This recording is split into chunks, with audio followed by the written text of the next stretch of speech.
Striving for optimal health, both inside and out. It's the High Plains Health Minute with Lacey Meeks.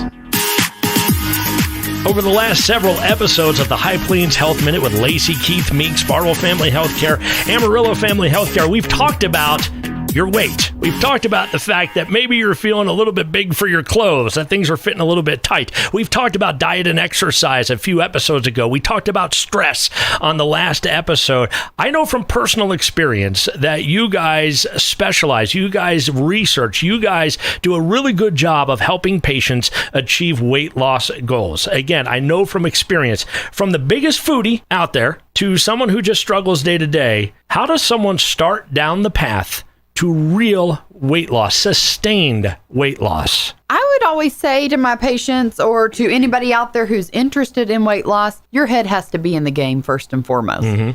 We cannot force you to lose weight. It's just like somebody who smokes. It's like somebody who drinks. It's like somebody who maybe has a drug problem. They are not going to stop until they're ready. It doesn't matter who around them is telling them, whether it's their kids, whether it's their spouse, whether it's their friends, whether it's your healthcare provider. If you are not ready to lose weight, you will not be successful. It's very easy to put down the fork if you're in a group of people. It's very easy to put down the fork if you're with family. However, when you're by yourself and the brownie pan is calling from the fridge, it's not as easy to put down the fork. And that's what you mean by your brain really has to be in the game. You do. And you have to want to make that lifestyle change. You have to put effort in this. You cannot lose weight.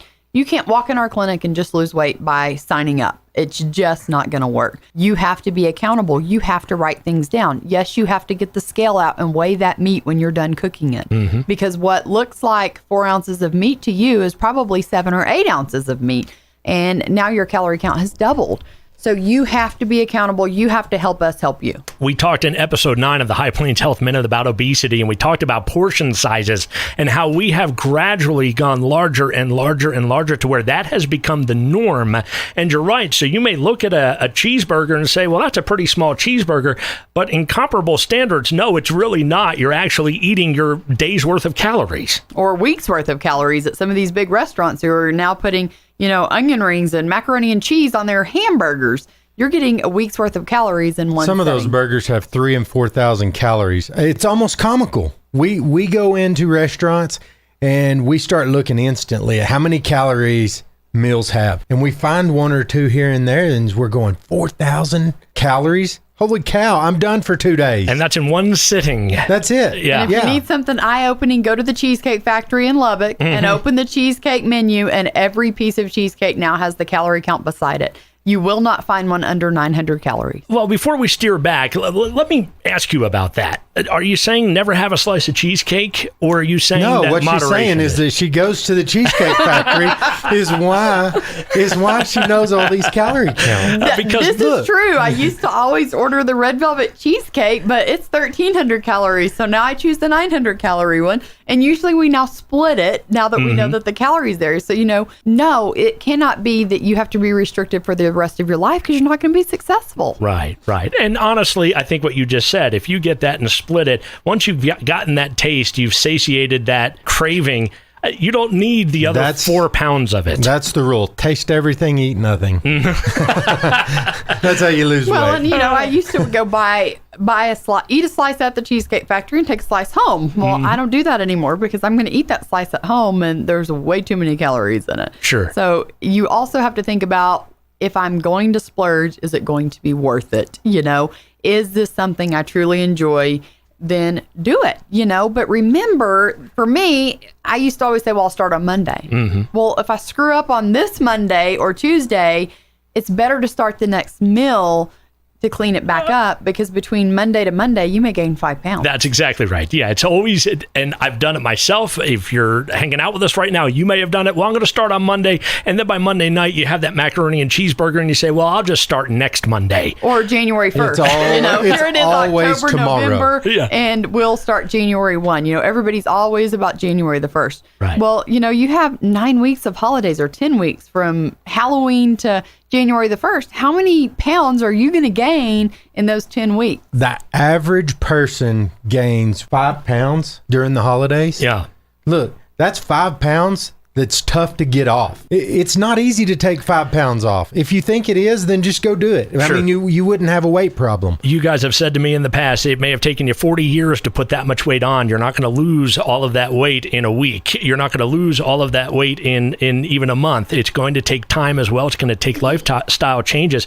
Before we talk about some tips that will help with the weight loss, to be fair, are there reasons that would cause someone to struggle with weight loss that maybe aren't tied to a complacent lifestyle or undisciplined eating habits? Are there other factors that can actually come into play? You certainly need to see your healthcare provider, or in our medical weight management program, we check blood work initially. We get some baseline labs. We look at an EKG. Certainly there's underlying conditions that could cause that, but there's very few that truly cause weight gain or the inability to lose weight. If you're truly being accountable, you're truly being honest. You know, everybody wants to know what's your guarantee. Well, I can't follow you around all day long and see what you're putting in your mouth. If there's any inventors out there, I want to invent something that every time a person puts something in their mouth, it counts the calories for you, you know, and it reads out. Sure. I think that's a fantastic way to know how many calories are you truly eating. Sugar-free gum has 5 calories a stick. How many of us put 10 sticks in our mouth throughout the day, especially when we're dealing with people and things like that? That's 50 calories. Right. And you've brought it up before. Both of you have brought it up before. Even on this podcast, you've brought up log your calories, log what you're eating. Why is that so important? Because most of us, we don't guesstimate well. You know, you think, I'm guilty myself. I still today get the scale out and Keith goes, don't you know what 4 ounces of steak looks like? And after I've cut it all up and I put it on the scale, it's 6 ounces of steak. And I'm like, that ain't enough steak. I'm like, Lacey, I think you measured that wrong. She's like, no, I weighed it out. I'm like, oh my God, I'm going to starve. 5 pieces. Keith's hamburger patties cooked is 7 ounces. Mine cooked are 4 ounces. You know, well, 4 ounces of lean ground hamburger meat is 170 calories. Well, if you logged that 7 ounces as a 4 ounce hamburger patty, you cheated. You've almost doubled the calories. That's exactly right. And you cheated yourself. I mean, you're not cheating me. Right. You're cheating yourself in achieving the goals that you want to achieve. You guys have very successful programs. I know you have programs that you're working on that are going to be released here in the next couple of weeks, couple of months. You guys really are the experts when it comes to weight loss. What are things that people can do right now to actually start down the path? Maybe they're not ready to pick up the phone and call Farwell Family Healthcare or Amarillo Family Healthcare the holidays, and they're using those excuses of, I'll wait till January 1. What are things they can do right now? One thing I'll tell people is there's no magic in our clinic. There's not. We're not going to give you a magic pill. We're not going to give you a magic shot. You're putting the work in, or you're not losing weight. So if you want to start from home and you want to get started early, cut back the Cokes first off. Yeah. I mean, that is number one. We see people drinking Cokes left and right. It's just tons of sugar, tons of calories. And it's empty calories, and it's portion. You look at a 44-ounce Coke from Sonic versus what an 8-ounce Coke is calorie-wise. Oh, but I got a diet one, Lacey.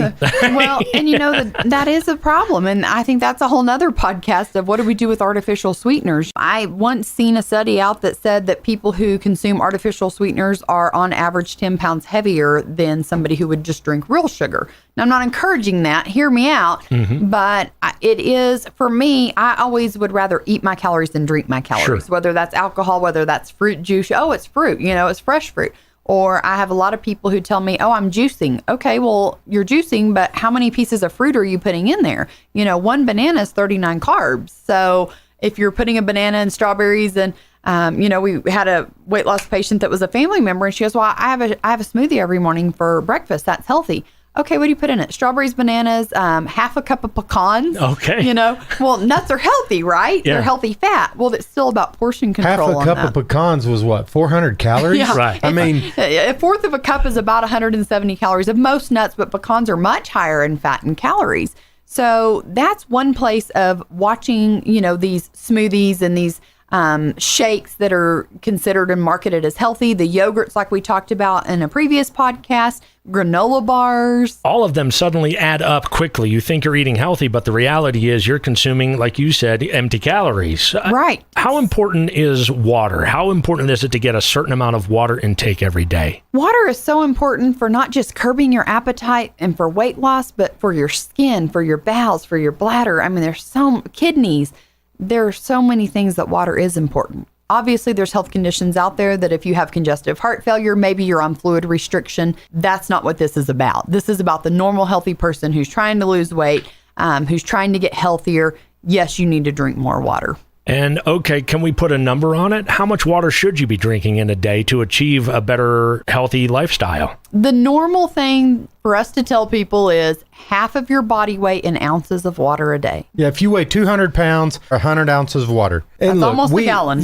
What we tell people, though, is once you get up to 100 ounces, that's plenty. Sure. If you weigh 300 pounds, you're never going to get 150 ounces of water in. I say never. You can, but it's going to be a struggle. And, I think while we're on the water thing, we have to think about all these crystal ices and these flavored waters that are flavored with aspartame that are out there. There again, you're getting that aspartame, the artificial sweetener that sometimes actually triggers sugar cravings for patients. So, your mineral waters, your Topo Chico, your LaCroix, your club soda, things like that are no calories. Yes, that can be considered your water, but your Diet Coke's no not your water. artificial sweeteners, none of that. What about coffee, iced tea, things like that? I know iced tea is a diuretic, but can we drink the coffee and the tea? For a lot of us, we start the day with that. We live on it. The coffee's my nemesis. Yeah. If you're doing black coffee, if you're doing unsweet tea, then yes, have it. It's all many people want that caffeine to get their day started, and that's great. Herbal teas that are unsweet are also great, but you there again have to think that's not in place of water. That's in addition to water. That's exactly right. Is it true that by regulating the amount of water intake that it will help with the amount of water retention? So I hear that a lot. I drink all this water and I'm swelling. You're going to pee that off. It's a diuretic. Mm-hmm. There's many foods and fruits and things out there that are natural diuretics that will help pull that fluid off. You should not be retaining that water unless your salt intake is incredibly high or you have a medical problem that's causing you to have edema or swelling in the ankles, and that needs to be worked up. I remember when we first started working with you, you started this thing called a Couch to 5K. Yes. I was like, oh, whatever. I was like, it's never going to work. Yeah. It did. It worked for you, and you did a 5K. Right, that's right. And then I was like, wow, that's impressive. I would recommend that now. Sure. It's something that takes someone that's basically a couch potato. They're sitting around, they're doing nothing, and it takes things really slow so that you're not going out and going, well, all right, I'm going to get started, run 2 miles, and you never want to do it again. Sure, your body aches and all of that. That's it. Yeah. You have to find what works for you, what's structured, but what motivates you. Maybe it's getting in that holiday dress for that holiday party. Maybe it's your daughter's wedding. Maybe it's your class reunion. What's motivating you? And that's a good start, or get a picture out of your heaviest weight and carry it around in your purse or put it on the refrigerator and look at that every single day. And that will motivate you to lose that weight. It is amazing what you say. Both of you have said this before, and it is spot on. I can look at pictures of me at my heaviest, which was well over 200 pounds, 215, 218, at my absolute heaviest. And looking at that compared to now when I'm 45 pounds lighter, and I can look at that and say, I don't ever want to look like that again. It's amazing. I can't believe I look like that, yeah. And I'm the same way. We all have those pictures. Some other tips are eating more soluble fiber. That really does help. With fiber, you have to drink that water because you don't want it to bloat you or bulk you up. Portion control, avoiding refined sugars, eating whole processed foods. I am having this conversation with all of our weight loss patients right now that as the holidays approach, eat before you go to those holiday parties. Eat before you go to the gathering. If you're taking something to the gathering, take something that you can eat. Right. People will enjoy it and they will eat it, whether that's deviled eggs made with healthy ingredients or it's a salad. Take those things, carry string cheese in your purse. It's okay. Look, if you're one of these people that gets up every 5 minutes and goes to the refrigerator to see what's in it, which I'm one of these guys. Yeah. I know what's in it. I was there 5 minutes ago. That's right. But I still got to get up and go check again. I'm like, magically something else might have appeared. Yeah. Look, clean out your pantry. Clean out your fridge. You can't eat it. That's right. You can keep going back as many times as you want to, but it's not going to magically appear. The grazing mentality. All of a sudden, there's not going to be a cupcake there, no matter how many times you look. That's it. You can control that. Real quick, it's Lacey Meeks, Keith Meeks, Farwell Family Healthcare, Amarillo Family Healthcare. Absolutely can help you achieve weight loss goals. I want to touch very briefly. Over the years, there's been a lot of fad diets. I know a guy, he was my boss for a long time. I consider him the salt of the earth, just an absolutely wonderful man. Every year, at the beginning of the year, for 2 weeks, he would eat nothing but cabbage soup. That's it. That and water. And he would lose 10 or 12 pounds in the span of 2 weeks. And then 6 weeks later, he'd be right back where he started, and then potentially even a few more pounds. But every year, it was almost a joke. There goes Dave with his cabbage diet. So we see this on a regular basis. Mm-hmm. And here's what's sad is it's not just the fad diets, Duffy. Mm-hmm. It's the fad weight loss surgeries. People are going out and getting cut on to lose this weight, but they're not going through the mental work that it takes to get that weight off. So they keep the weight off for a year, year and a half, and then guess what? We see them 6 months later, all the way back up to where they began. And weight loss surgery, maybe it's a tool for you. Maybe you have been successful with weight loss surgery. I won't say that it's a problem for every single patient who's ever had it, but you definitely need to look at the risks, and you definitely need to understand that it's not a fix-all. It may be a fix-all for a year, but it may not be a fix-all for the rest of your life. Just like anything else, watch for the fads. Guys, what about the low carb, the intermittent fasting, the counting macros? Are those fads, or are those actual tools that can help you lead to a healthier lifestyle? You know, those are tools that have been around for years, and they work. They're successful. And it's something that you can put into your lifestyle that will work for you. Intermittent fasting has been on the horizon for quite some time, and it's been around for years, since the Bible ages. But what people don't know about intermittent fasting is it doesn't mean coffee creamer in the morning in your coffee. It means black coffee. It means water. It means unsweet tea. You can't have any calories, maybe from 7 or 8 at night until noon the next day. Again, this isn't for everybody, maybe somebody who has health problems such as diabetes, low blood sugar, things like that. This is for the normal, healthy individual who's looking to lose weight and stay healthy. Intermittent fasting is great. Your macro diet, man, it's a tough one. But if you got the willpower to force yourself into tracking everything, it may be one of the best ones out there. It absolutely works. It absolutely works. But once again, just like we preach to people all the time, track your food. If you don't track everything on the macro, you're not going to do it. Farwell Family Healthcare, Amarillo Family Healthcare. Click the links in the description of this podcast to learn more about weight loss programs that will help you lose weight, achieve your weight loss goals. More programs going to be released by these guys in the future. Keep a close eye on that. Programs that really do work. We're rolling into Thanksgiving. A holiday is defined by food and family. Enjoy it with your family, and keep some of the tips in mind that Lacey and Keith just shared with you here on the High Plains Health Minute. You can achieve your weight loss goals even though it's the holidays. On the next episode, what role do hormones play in overall health? Do they affect your weight, your daily feeling of well-being, your mental clarity? What do you need to understand about your hormones? Find out on the next episode of the High Plains Health Minute. The High Plains Health Minute podcast provides general information and discussion about medicine, health, and related subjects. We make every attempt to provide accurate and up-to-date information, but medicine is an ever-changing landscape. The words and other content provided in this podcast are not intended and should not be construed as medical advice. If you have a medical concern, you should consult with an appropriately licensed healthcare provider. The information presented on this podcast are the host's personal views, opinions, and research on the subject matter.